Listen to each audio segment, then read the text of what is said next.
So today we're going to be taking a look at a scenario where the British Empire never collapsed. Now after World War II, power really shifted in the world. The US and the Soviet Union became the two strongest countries, and the colonial empires simply fell apart. Britain and France were the most affected. They lost all of their colonies across the world. But what if that never happened for Britain? So today we're looking at a scenario where the British Empire essentially comes back, but also we're going to be integrating history into it, and we're going to be having a new sort of Cold War between two different countries. If you guys do enjoy this video, make sure to show some support by leaving a like, subscribing, commenting with any ideas or suggestions you have, sharing the video with anyone who might be interested. You can join the membership program. We also have links in the description for other social media stuff and the streaming channel. And with all the self-promotion out of the way, let's go ahead and jump straight into the video. We're going to be having a Cold War between what is the United States, Russia, and the UK. If we really think about it, the UK in this form is pretty much probably the strongest country in the world. Of course, you have the British Isles, you have a lot of land in the Middle East, you have all of the British Raj, you have Australia and New Zealand, and tons of other land around the world. Now, of course, the Cold War was between the US and Russia,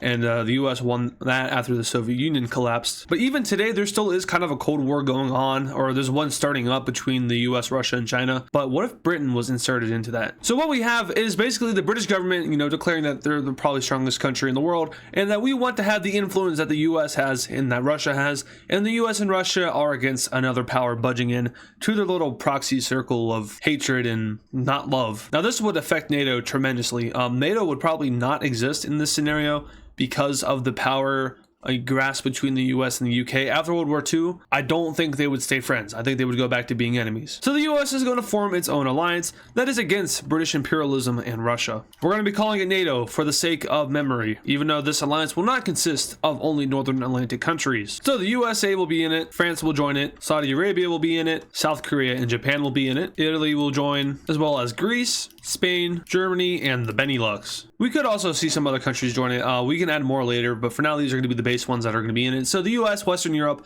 and a few other countries dotted around the world.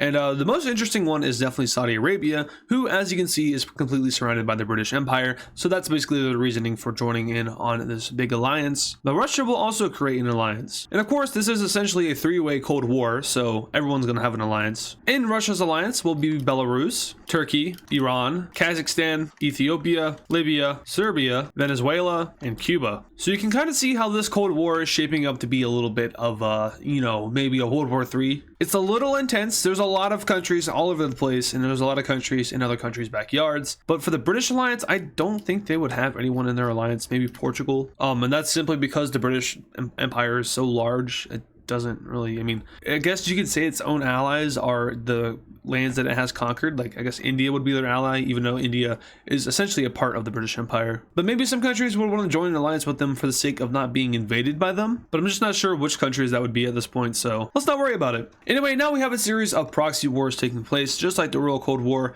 A lot of proxy wars happened, and, there's a lot of fighting, but not direct fighting. Our first place of interest will be over here in Eritrea, as well as Djibouti, which are both pretty vital countries for the sake of the Red Sea. As you can see, all three alliances are over here: the British Empire, NATO, and Russia's alliance. And what's going to be happening here is that I'm going to be struggling to find a color. Let's make them green. But what's going to be happening here is that the Russian alliance will go ahead and push into these two countries for the sake of gaining access to the Red Sea. Big issue with that is that the British Empire does not want that to happen. So the Brits will push into parts of Eritrea as well as Djibouti, but not before NATO can get involved as well and take a little bit of land for themselves. They focus on coastal areas and eventually leave the war, and they leave the rest for Russia and Britain to divide up, which after it's all said and done looks something like this. So we can go ahead and draw in some new borders. All right, so now this is all said and over, we can see the new map of the Horn of Africa-ish. Eritrea does not exist anymore. It's been divided up by the imperialist powers. As you can see, the blue team was able to get some land, and Saudi Arabia will control that. And then the British Empire got some land, and Russia got some land. So there's our first proxy war. Now, there wasn't any fighting between the three powers, so it wasn't really like a proxy war. It was more of a, jumping Eritrea. But they don't exist anymore, so who cares, right? But now let's get into an actual proxy war. And it's going to be Russia's invasion of Ukraine. Yep, that's right. We're really original over here on the AdizzPro channel. New ideas every video. Totally not reusing the same thing over and over again, because you run out of ideas when you do mapping for 3 years straight, and it gets a little old. anyway. Ukraine will be subject to invasion via Russia, and just like real life, the Russians will push in pretty fast and take a lot of land before they are eventually stopped by the Ukrainian forces, although this time Belarus is directly involved, so that does help them out a little bit. Of course, Russia will also already have Crimea, but what this is going to do is essentially just kind of light up Europe. Ukraine will want to join the blue team, which I just realized I colored them blue, which is incorrect. That looks horrendous, but we have to deal with it. They're going to want to join the blue team for the sake of protection, but they're not going to be able to get that protection because the blue team is, not wanting to fight Russia. So they're going to also kind of try to join Britain, but Britain also doesn't want to fight Russia. So really, it's just a matter of both of these teams are going to send their own troops in to help out Ukraine, but they're going to be fighting for different reasons and purposes. So essentially, Ukraine is also getting jumped, but this time it's going to be fighting between the three powers. So in order to get to Ukraine, the blue team will gain access through Czechia and Slovakia, who were nice enough to lend them military access. Now these guys are not a part of the blue team, they're just letting their militaries move through them. Poland does not want to get smoked again for the third time, so they're gonna stay out of this. But blue team troops do eventually arrive in Ukraine and start taking over areas over here, and the Ukrainian government is kind of confused. They're like, wait, why are you killing us? We're supposed to be fighting together. The blue team's like, well, it's just not going to work, so we have to do this. Now, Britain is going to be a little bit more complicated. Britain can't really get to Ukraine, so they might have to sit this one out. But that does not stop them from funding a new government over here in the south of Ukraine and much into like this area over here with their capital centered over here in Odessa. So a new Ukrainian government forms in the south, and they start to do very well. They have airlifted supplies into the country, so they are able to fight. And the Ukrainian government at this point is just collapsing due to the large amount of, outside foreign power in their country. That usually doesn't go too well for countries who are being invaded. So yeah, Russia gains land, they take Kyiv, and from here it's pretty much all downhill for Ukraine. Russia manages to capture all of the coast of Azov, and from here meet up with the British rebellion government. The blue team will push further into Ukraine until Ukraine doesn't even really exist anymore, and from here it's kind of like they're fighting, but they're not really fighting. They're not at war, but they're still killing each other in Ukraine. Even the British rebel government will start to go into both of these territories, and it just gets really messy really quickly. A group of Ukrainian reformists will start to rebel against all of them, and these guys basically just want to reform Ukraine, but with a stronger government. Of course, none of the foreign powers are going to really bat an eye to that because they're just all focused on killing each other. But they do get invaded slightly. After what seems like a few years of fighting, everyone agrees to stop fighting, and a peace treaty will go ahead and encompass all of Ukraine. Looking at this peace treaty here, we can see that Ukraine is divided up a lot, and the purple team gained the most land and power. So Russia and Belarus annexed a little bit of Ukraine. Russia took a lot of the Russian-speaking areas of Ukraine, and then they released 2 puppet states, which are going to join their alliance. Now, as for the rest of Ukraine, the independence movement group actually got land and was able to form a country. Not sure how long they're going to exist for. Down south, NATO and the British Empire both got their areas free. And so there's our first proxy war. It goes well for everyone except for Ukraine. Now, with this close of a war to Europe, a lot of countries are now afraid of this, and they don't really want to be they don't want this to happen to them. So a few countries are going to join a few alliances. Notably, Albania, North Macedonia, and Kosovo will join in on NATO. Croatia will join as well. Bulgaria will join in on the Russian alliance. And interestingly enough, Romania will join in with the British as well as Moldova. So there is our third party aspect. As you can see, the British alliance really does change this whole Cold War thing. Some countries may feel safer under British protection compared to American protection, and hence we have a more divided map. You can probably tell where our next proxy war is going to be happening. There's a pretty obvious area over here. Syria and Lebanon are 2 countries who are kind of in the way. When you look at the Middle Eastern map, you can see it's all occupied or divided up via alliance, except for Syria and Lebanon. So what's going to be happening to Syria and Lebanon? Well, the British are going to be invading them. And the Brits' reason for invasion is pretty simple. We don't want the Russians to get there before us, so we're going to move in. And move in they do, as they move into a large portion of the Syrian and Lebanese country. And they get pretty far before Turkey and the others join in to split up the rest. And split up the rest they do as they take the remaining land, and we can get ourselves a peace treaty here, which looks something like this. So Turkey will go ahead and annex all of the Syrian land, and the British Empire will take the rest. So now the stage is set for any large-scale Middle Eastern conflict, should there be one. But now the Caucasus countries are a little bit worried about their fate. Georgia will go ahead and join in on NATO. Azerbaijan will join in on Russia, and Armenia will interestingly enough join in on Britain. The reason they're not joining in on Russia's alliance is because of Turkey being there, and they don't necessarily feel too safe in NATO. You know, NATO has really lost its grasp compared to what it would actually look like. And at this point, the British Empire is looking like the strongest country in the world, so they feel safest under there. Now, we do need to address China, because China at this point is still a strong country, and they will be creating their own faction as well. And their faction will be North Korea and Mongolia. Countries like Thailand and Indonesia will join as well. Their alliance is essentially just an anti-imperialist alliance. They're not going to be fighting any wars. They're essentially just standing for peace and for, the end of imperialism. Cambodia and Laos will go ahead and join that alliance eventually. Nepal will join, as well as Kyrgyzstan, Somalia, Mozambique, and Madagascar will join. But other than that, they will mostly be sticking in the Eastern Hemisphere, because as you can see over here, there aren't too many threats to these countries.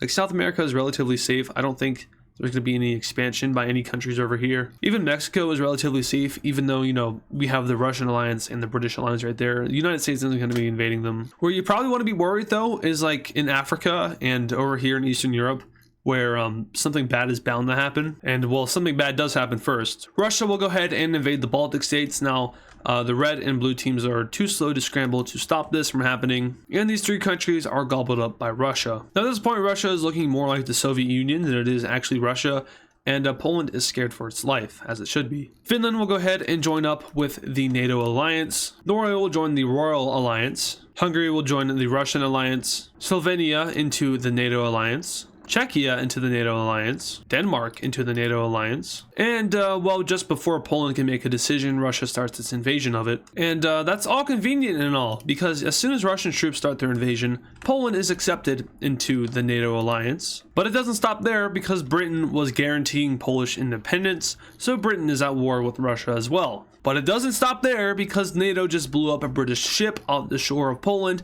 thinking that it was Russian, and that causes Britain to declare war on NATO. So now we have ourselves a three-way war between the purple, red, and blue team. Now, what does this have to do with the British Empire coming back? Now, what does this have to do with the British Empire never falling? Well, I did state at the beginning of this video we were going to take an approach, like a Cold War-ish kind of approach. Now, there's multiple ways you could approach a scenario like this. I chose the one that I thought was most interesting, which was the British Empire is probably the strongest country in the world and gets itself involved between the Cold War between the US and Russia. So essentially a three-way Cold War has evolved, and that's exactly what we have here. And it gets to the breaking point with two powers. It's likely to go into a conflict. In real life it didn't, but with three powers it's a little bit more unavoidable, especially with all the proxy wars, and that has led to conflict as we see it here. So World War III breaks out between the United States, Russia, and Britain and all of their allies. Britain will call all their allies into the war, everyone else will as well, and the fighting is of course starting in Poland of all places. Russia will quickly move into NATO territories over here, as well as any British royal territory over here. They do extremely well in wiping these places out early. NATO will start a quick invasion of Portugal, and that goes pretty well at first, but the Russians have the upper hand in Eastern Europe as they push into NATO territories over here and into Greece. On the front line between the two powers, it's pretty back and forth, and up north, Finland does have the advantage. As for Britain, they're actually going to be focusing more on like overseas stuff, because that's where they have the advantage. Specifically over here in Africa, where Ethiopia is, overseas British troops will push into the territory and wipe out both blue and purple team bases. Eventually these colonies / allies will fall, and from there they will now focus in on Saudi Arabia, who is a fairly strong country, but in this scenario they are pretty much screwed. They're completely surrounded. Same with Libya. They're not particularly strong because of all that happened in 2014. So the British have relative ease pushing in and taking over this country. Where the British are not going to have success, though, is in the Americas, where the United States will quickly deal with Canada and take them out of the war. Down south, Venezuela will take out Guyana, and the United States will take out all of the British territories over here in the Americas. Alright, World War III is kicked off. It's going pretty well for no one. Everyone is dying. But if I had to choose the alliance that's doing the best, it's probably the British alliance, even though they just lost Canada. And that's because they're not on the main front line. You know, the main front line is over here in Eastern Europe between NATO and Russia. Speaking of which, we got to go ahead and get rid of these guys. They wouldn't last very long. But yeah, I mean, other than that, Britain is just kind of chilling. Of course, there's fighting between them and France, and then of course Portugal is going to fall eventually. And you know, there's also Romania and Moldova who are going to fall eventually. But you know, once they get control over Saudi Arabia, which I'm not gonna lie, that would take a long time, but they will eventually get it. They can set up their own front line against Russia over here in the Middle East, and with the help of India, who on its own would be the 4th strongest country in the world, they're going to be able to push into Iran and take over their southern coastal area. In the Americas, the United States will go ahead and take over all of Cuba, probably their biggest threat. You know, the Cuban Missile Crisis proved that. And just for the sake of, you know, showing what's happening, we're going to go ahead and color in Canada blue under the United States. Now, of course, they wouldn't be able to control all of this territory, but just for the sake of the mapping, they will have all of it. So yeah, Britain has essentially the Indian Ocean under their control. I didn't even realize that, but they're doing pretty well there. Over here, I don't think anything would happen. Japan isn't allowed to have a military. Usually in my videos, though, I show them having a military because they have the capability of having a really strong one. They're mostly protected by the United States. But in this scenario, they're not going to be fighting, so I can say that. So yeah, this Cold War is going pretty cold. It's kind of locked on a bunch of fronts. You know, Britain can't invade Western Europe. Russia and NATO are locked over here on the Eastern Front, and Russia and Britain are locked over here on the Middle Eastern Front. So why not pull a Germany and go through a bunch of countries? Russia will declare war on Montenegro, Bosnia and Herzegovina, and Slovakia in order to push right through them, and this takes NATO by surprise, as they weren't prepared for any kind of thing, even though realistically they probably would have been. They're able to push up into Slovenia and up into southern Poland, cutting off a bunch of armies and hence killing them. And this really rocks the front over here, as Russia is able to push as far as Germany and get very close to Berlin. Turkey will start to take over a bunch of Greek islands, and together with Russia's help, they'll take over the southern island. But overall, Greece is able to hold out for a little bit longer, although time is ticking for them. Sensing a collapse of the NATO front in Europe, Britain will take advantage of this and push through France's defenses and make a landing in Brittany, as well as Normandy, because why not? And this is where we're going to see pretty much the demise of NATO, especially in Europe. With Britain's landing over here and taking of Paris, NATO is extremely weakened by the lack of communication and supply, and with the blitz amount of British and Russian troops in the continent. And very similar to how Germany collapsed in World War II, NATO will collapse just as such. With two fronts, it's too much for NATO, and eventually Britain and Russia will meet in Germany, and they will fight each other from there. Now, there are a few notable places where NATO will hold out temporarily. That is, of course, in Iberia and Italy. Denmark is soon to fall to Britain, and Italy will eventually succumb to pressure on both sides, but due to terrain and purposes of fighting up north, they will not advance any further into Italy. Greece will finally fall, and Spain, with the help of the United States, will be able to hold out. Finland is just kind of on their own at this point. The Russians aren't really too focused on taking them out, so they will be able to survive. In the Middle East, Britain starts to pick up ground, especially with the help of India and their African colonies. They are able to do a lot of damage, taking Tehran from Iran and moving up toward the Caucasus areas and pushing against the Caucasus Mountains. Russia sees this as a pretty big threat because, you know, their capital's right there. That's pretty close. This isn't too close, but it's still a lot of land, so they're not like, sending troops down there. They're just holding out on defense. With Russia distracted over here in the Middle East and Europe, the United States will go ahead and swoop down into South America and take out Guyana and Venezuela. There's really no purpose in doing so other than, maybe hopes of freeing your allies after the war is over. You could say, hey, I'll give you Venezuela back if you give me Germany back.